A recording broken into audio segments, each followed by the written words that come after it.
4 বছর আগের কথা। গলে স্মরণীয় এক টেস্ট খেলেছিল বাংলাদেশ।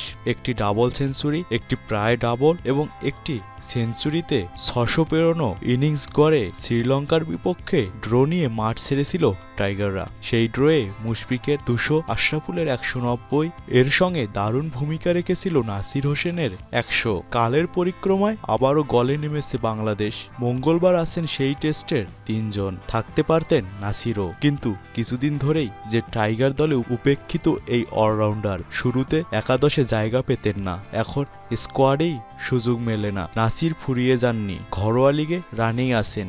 কয়েকদিন আগে ডাবল সেঞ্চুরি করেছেন, কিন্তু টিম কম্বিনেশনের কথা বলে তাকে স্কোয়াডের বাইরে রাখা হয়। বাংলাদেশ যখন গলে লড়ছে, সতীর্থদের খেলা হয়তো দেখছেন না নাসির, তাকে পিসিএল এর ম্যাচ খেলতে হচ্ছে। তবে দেখে থাকলে স্মৃতিকাতর হয়ে পড়বেন নিশ্চয়ই, হয়তো পড়াবেও। সেটি ভাবাচ্ছে প্রবাসী ক্রীড়া বিশ্লেষক ফারাদ টিটোকে। নাসিরের খুব কষ্ট হবে এই টেস্ট দেখতে, শিরোনামে সামাজিক যোগাযোগ মাধ্যমের একটি স্ট্যাটাস লিখেছেন তিনি। ফেসবুকে দেয়া স্ট্যাটাসে ফারাদ টিটো লিখেছেন, ঠিক 4 বছর আগে গলে টেস্ট খেলেছিল বাংলাদেশ শেষবার। ফ্ল্যাট টেস্ট উইকেটে ব্যাটসম্যানদের সাফল্যে ভরা টেস্টটা ড্র করতে পেরেছিল আমাদের দল বীরের মতো খেলে। সেই টেস্টে 2 দল মিলে সেঞ্চুরি হয়েছিল 8টি। মুশফিকুর রহিম করেছিলেন তার এবং বাংলাদেশের জীবনের প্রথম ডাবল সেঞ্চুরি।